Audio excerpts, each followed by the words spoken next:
everyone, my name is Arteria, also known as the Coily Academic. I make videos related to DIY, herbal natural hair care, as well as videos about all things grad school. So I am just a blurred with a love for beauty. So if you are new here, welcome.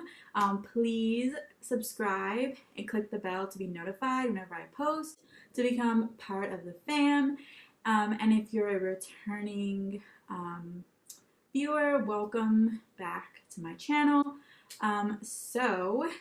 Without further ado, we're just going to get into today's video. I have been absent on YouTube for about 2 weeks now, so I wanted to kind of get back into the swing of things, and I thought doing a fun little tag would be a great way for you guys to learn more about where I am in my program, as far as grad school life goes, and just learn more about my background.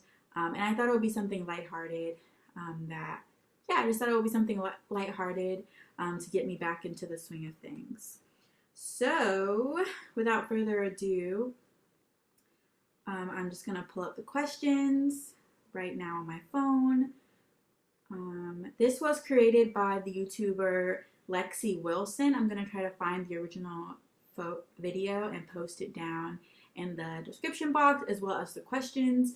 So if you're any grad student or college student out there with their own channel, I really think that this tag will be great. So anyways, without further ado, let's stop rambling and get into the questions. So the first question is, what are you studying?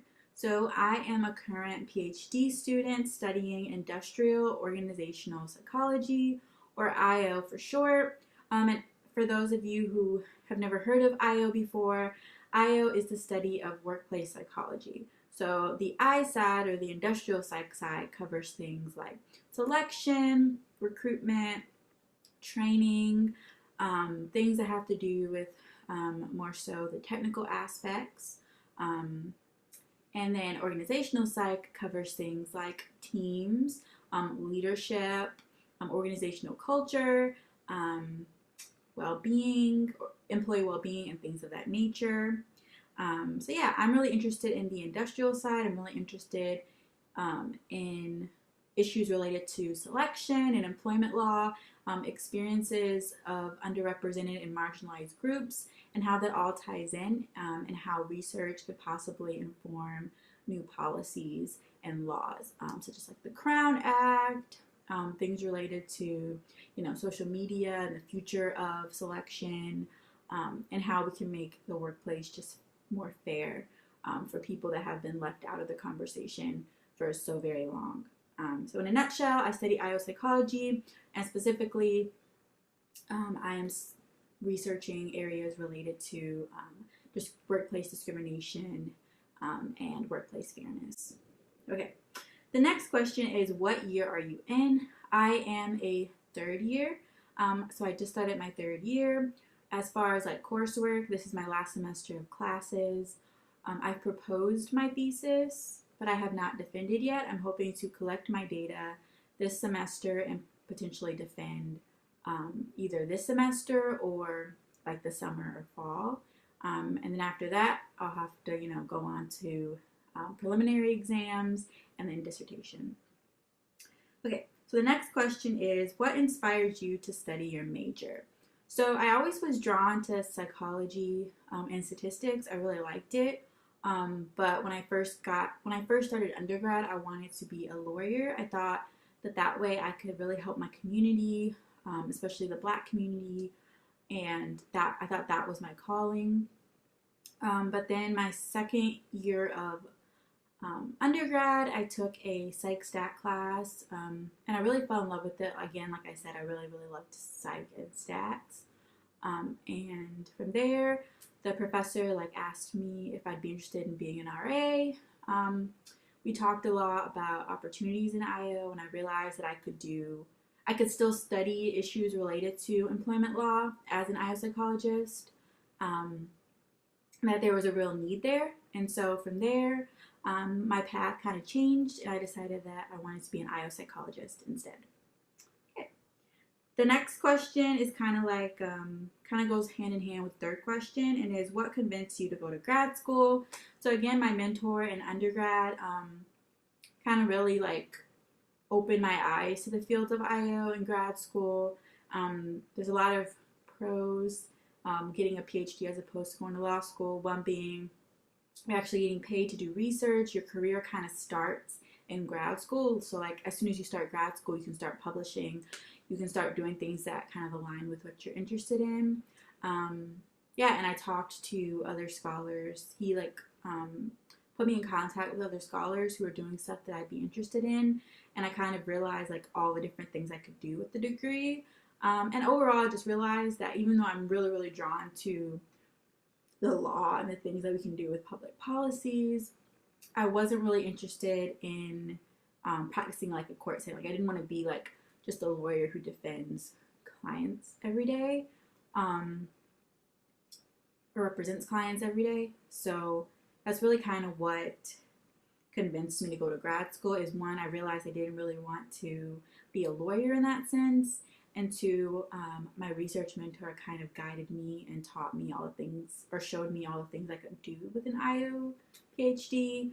And then the other thing was I just learned that I really, really loved research, and that kind of inspired me to like, oh, well, I need a PhD to become a professor if I'm really interested in research.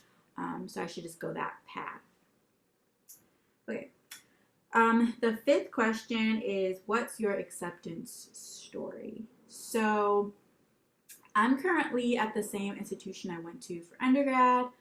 My research mentor kind of let me know that like if I was interested in continuing grad school here, and you know I had the the GPA, the GRE score, everything, that he would be interested in accepting me, and then I could just continue the work that I was doing in undergrad and grad school. So I had that. So that was one of the schools. So this institution was one of the schools I applied to. I applied to about 10 or 11 PhD programs in around December, January. Well, December actually, December.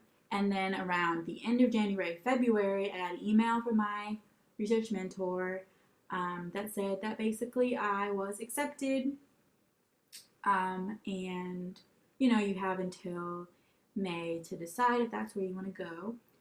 I was super excited because it was my first acceptance, so I knew, like, yay, like I'm still going to go to a top PhD program in my field right after undergrad.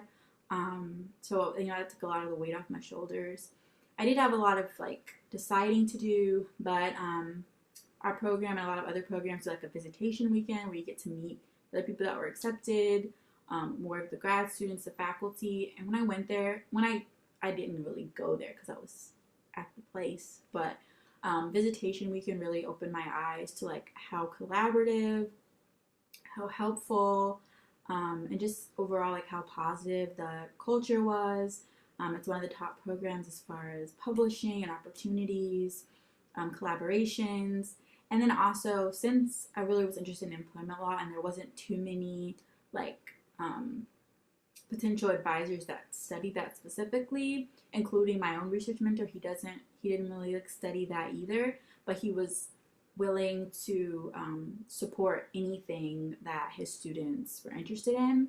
And so I knew that I'd have the freedom and the resources to study what I was interested in, and also I just have more opportunity here. And so that was my acceptance story. And so on visitation weekend in February, I accepted and I made the decision to continue school here. 6, did you move far away from school? No. So I'm originally from like the metro Atlanta area. So I went to undergrad at UGA, so that's, Athens, Georgia. So that's not far. And then I decided to stay here for graduate school. So yeah, I'm not too far from home. Question 7. What do you plan to do when you finish? So right now I'm leaning towards going academic. which means that I want to basically be faculty, hopefully tenure track, and just continue researching as well as mentoring grad students and undergrads, hopefully like heading a lab, which sounds really crazy right now because I'm a grad student myself, but that's potentially what I want to do. I am leaning towards a research one university, so a university that goes through the formal tenure process, and research and publications is very important at the forefront of the institution. But right now, I'm keeping my options open to any type of institution. I will document my journey when I get closer to being on the job market. But right now, that's my tentative plan. It probably will change. Number 8, what would you suggest to others? Okay, so if you're in undergrad now, or you're taking your gap year and you don't know what you want to do, I would definitely say keep your options open. Definitely join labs. Try to see what you like and don't like. It's best to take your time to really see if that's what you want to do, because grad school is a big commitment. So definitely take your time, learn what you like, see if research is something you really want to do, ask tons of questions, and again, never be afraid to try. Again, I keep saying try something new. So for me, I thought I was going to be a lawyer. I thought I was going to go to law school. But because I kept my options open in undergrad, I realized that I loved something totally different, and that's okay. And for those of you who are just starting grad school, you're applying to grad school right now, or you just got accepted and this is your first year, definitely take things slow your first year in the beginning. Get your feet wet, get acclimated. Don't compare yourself to others. Really take time for yourself, your mental health, your relationships, whether that be your spiritual relationships or your religion relationships, your relationship with your family, your friends. Get to know people in your cohort. Really make sure that you try to set boundaries for yourself and really get balance, because it's not a race. I mean, it's not a race or a sprint. It's a marathon. And then number 9, what would you say to others to encourage them? I guess I kind of answered that already, but you're doing great work. Your work is valued, especially if you are an underrepresented group or identity, like myself. We're doing the thing. We're our ancestors' wildest dreams, and we're going to get through this together. So yeah, that was the grad student tag. I tag any college or grad students or professional students like med school or law school to definitely do this challenge. I could comment down below if you're a grad student, and answer the questions if you want. Or if you're a college student, answer the questions below. I'd love to hear more. Again, I'm going to link the original video, and then I'm also going to put in the description box in the comments the questions, so we can have a conversation going. I'd love to hear more about y'all's backgrounds. And yeah, I know I said this in the beginning of the video, but again, please like, comment, and subscribe to my channel. Click the bell so you can be notified whenever I post. And hopefully I will see y'all in the next one. Please stay safe, and I will hope to see you guys again later. Bye.